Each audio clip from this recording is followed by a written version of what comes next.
काला साया। यूं तो बनारस घाट अपनी खूबसूरती के लिए बहुत प्रचलित है, पर घाट के किनारे कई राज लिए बैठे हैं। ये कहानी शुरू होती है बनारस के घाट के पास बने ममता निवास से, जहाँ प्रिया लाल जोड़े में ममता के घर उसकी बहू बनकर आती है।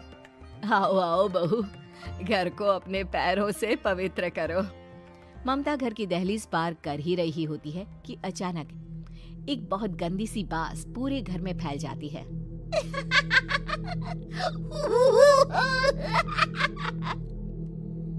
ये बदबू और ये आवाजें, ये कौन हंस रहा है माँ? अब ये पड़ोसी ना हमारे थोड़े अलग से है।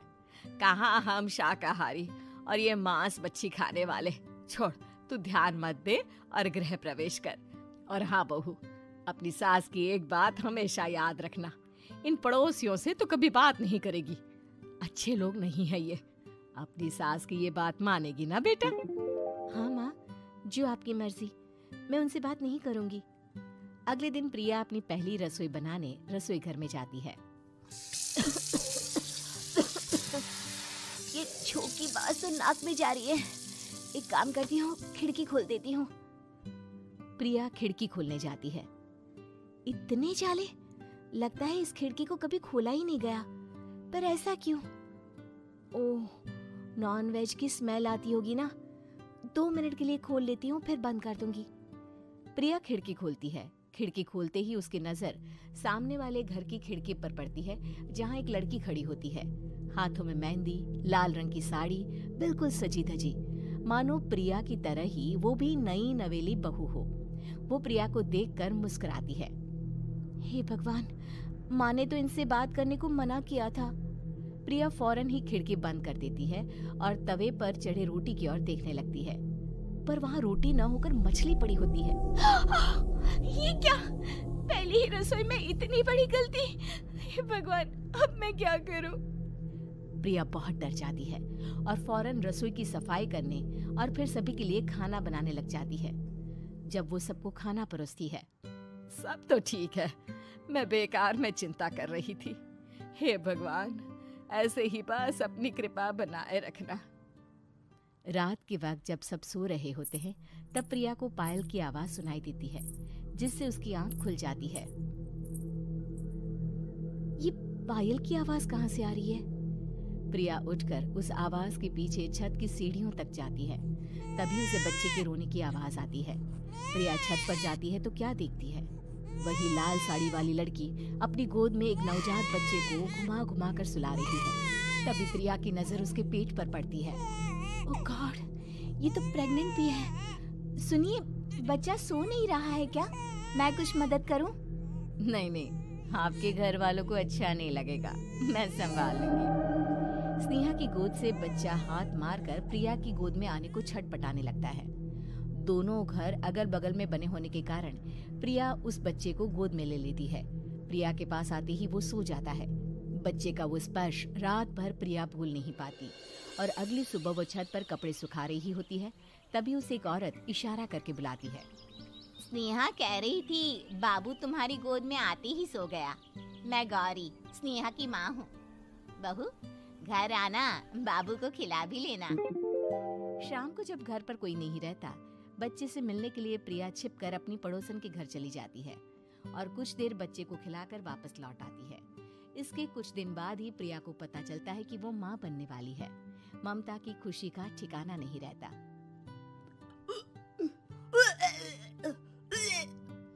माँ जी, पता नहीं क्यों उल्टी आ रही है। प्रिया भागती हुई वॉशरूम में जाती है तो हरे और लाल रंग की उल्टी करती है। उस उल्टी में से कीड़े निकलते हैं। ये क्या? खून और ये कीड़े! माँ!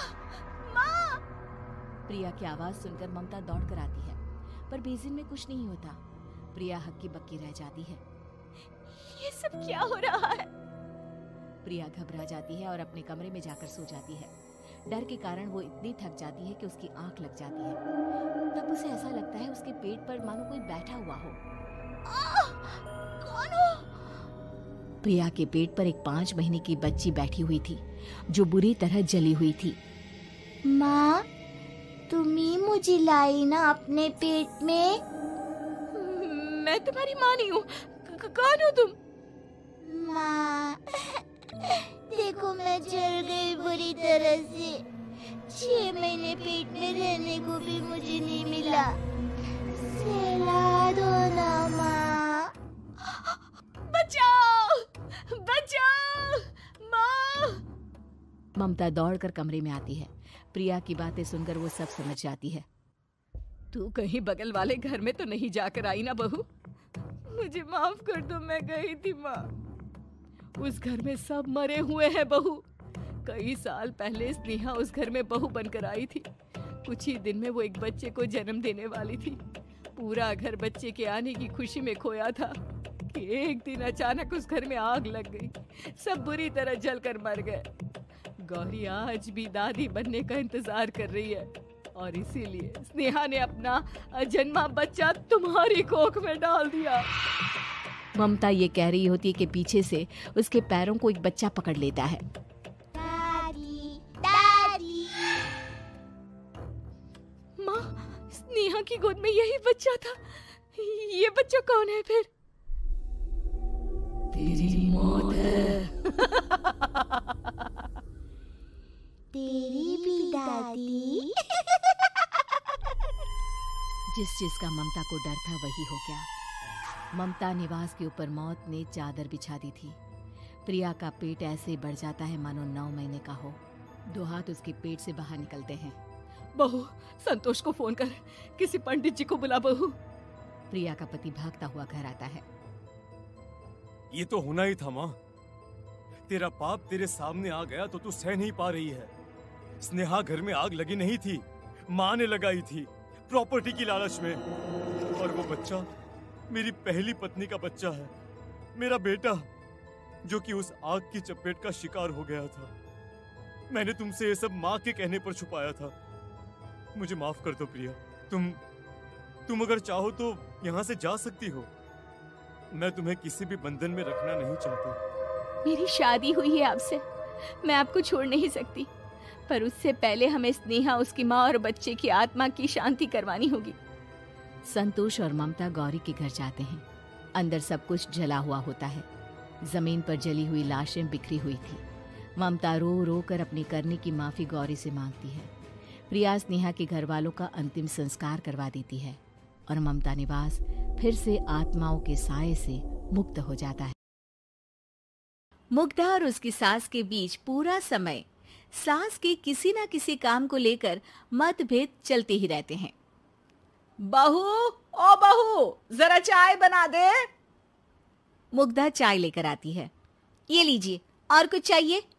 अरे नहीं, बस चाय पीने का मन था। जाओ, तुम दूसरा काम करो। चाय पीने के थोड़ी देर बाद सास दोबारा मुग्धा को आवाज लगाती है। अरे बहू रे, आओ बहू, जरा हलवा तो बना दे, मीठा खाने को मन हो रहा है। इसी तरह मुग्धा की सास पूरा समय कोई ना कोई काम बताकर उसे रसोई से बाहर तक निकलने नहीं देती। कभी चाय, कभी हलवा, कभी पानी तो कभी दूध, हर समय खाने को चाहिए। और उसके लिए अपने हाथ पैर बिल्कुल नहीं हिलाने। परेशान किया हुआ है इन्होंने। सास के जबरदस्ती परेशान करने की आदतों से दुखी मुग्धा एक शाम सचिन के साथ अपने कमरे में बैठी हुई बात कर रही होती है। सुनो जी, मम्मी जी की ये जानबूझकर मुझे परेशान करने की फरमाइशों से मैं बहुत फ्रस्ट्रेट हो चुकी हूँ। पूरे दिन में 1 सेकंड का आराम नहीं मिलता। रसोई से बाहर कदम रखती नहीं कि बहू ये बना दे, बहुरी वो बना दे। अरे इनकी फरमाइशें चलती ही रहती है।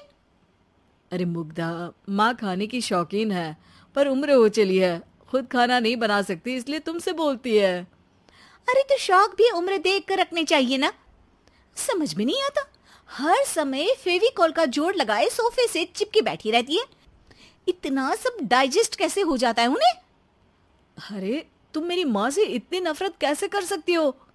मैं उनसे नफरत नहीं करती जी, बस परेशान हूँ। जहां मुग्धा अपने पति से ये सब बोल रही होती है, वहीं उसकी सास भी कमरे के बाहर दरवाजे से कान लगाए सारी बातें सुन रही होती है और अगली दोपहर रसोई में मुग्धा के पास जाती है। बहू, आज ना मेरा कुछ मसालेदार खाने का मन है। तो चाय बना दूं? मुझे बहुत पसंद है। अरे ना, ऐसा कर लिट्टी चोखा बना ले। और हाँ, जितना मसाला बातों में मिलाकर पति को सुनाती हो ना, सब्जी में भी वैसे ही डाला करो, खाना स्वादिष्ट बनेगा। सास की बात सुनकर मुग्धा हैरान रह जाती है। मतलब अब पूरा समय मुझ पर हुक्म चलाने के साथ बंद कमरे में हुई पति पत्नी की बीच की बातें भी सुनती है? अरे बात जब मेरी थी तो सुनने में क्या दिक्कत है? ये कहकर सास वहां से चली जाती है। अरे अब तो हद पार हो गई। इस तरह से तो ये मेरा जीना मुश्किल कर देंगी। मुग्धा सास की हरकतों से परेशान उसका हल सोचने लगती है और इसी तरह कुछ दिन बीत जाते हैं, जिसमें सास का जन्मदिन आता है। मुग्धा बहुत खुशी के साथ अपनी सास को एंड्रॉयड मोबाइल गिफ्ट करती है। मम्मी, आपको सबसे बात करने के लिए बहुत दिक्कत होती है ना? कभी सचिन तो कभी मुझे बोलना पड़ता है, पर इस मोबाइल से आपको कोई दिक्कत नहीं होगी। एक जगह बैठे बैठे बहुत कुछ कर सकती हैं अब आप। मोबाइल देख सासू माँ खुश हो जाती है, पर उसे इस्तेमाल करना तो आता नहीं, इसलिए साइड में रख देती है। जिसे देख मुग्धा घर का सारा काम छोड़ मोबाइल सेट कर सास को इस्तेमाल करना सिखाने लगती है, जिसके बाद अब सास पूरा समय मोबाइल में ही लगी रहती है। हाय, जब से मम्मी को मोबाइल मिला है मेरी लाइफ में कितनी शांति आई है। अच्छा है, इसी तरह बिजी रहे तो मैं भी सुकून की जिंदगी जी पाऊंगी। अब मुग्धा जब मन करे काम करना, जैसा चाहे वैसा खाना बनाकर खाना, पूरा समय रिलैक्स और खुश रहने लगती है। क्या बात है, आजकल तुम बहुत चहक रही हो। अरे मम्मी जी से छुटकारा जो मिला है, अब ना फरमाइशें ना छुप छुप कर बातें सुनना। अच्छा, तो मोबाइल गिफ्ट करने की ये स्कीम थी।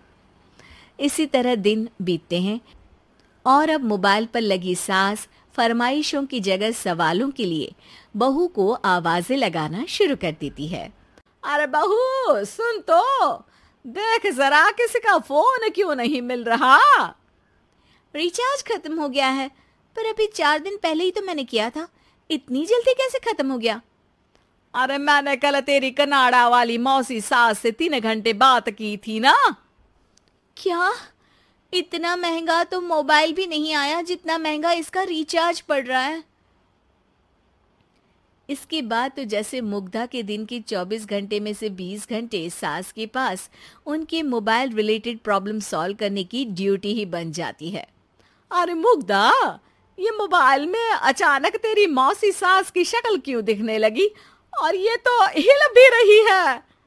मम्मी, ये गूगल डुओ का वीडियो कॉल है। इसमें आप बात करने के साथ एक दूसरे की शक्ल भी देख सकती हो। अच्छा, ये तूने मुझे पहले क्यों नहीं बताया?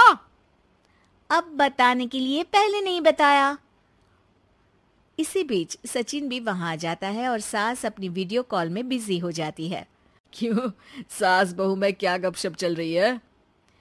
इसे गपशप नहीं, दिमाग का दही होना बोलते हैं। पर तुम तो मम्मी को मोबाइल देकर बहुत खुश थी, फिर क्या हुआ? हाँ, उसका सुकून भी कुछ ही दिन मिला।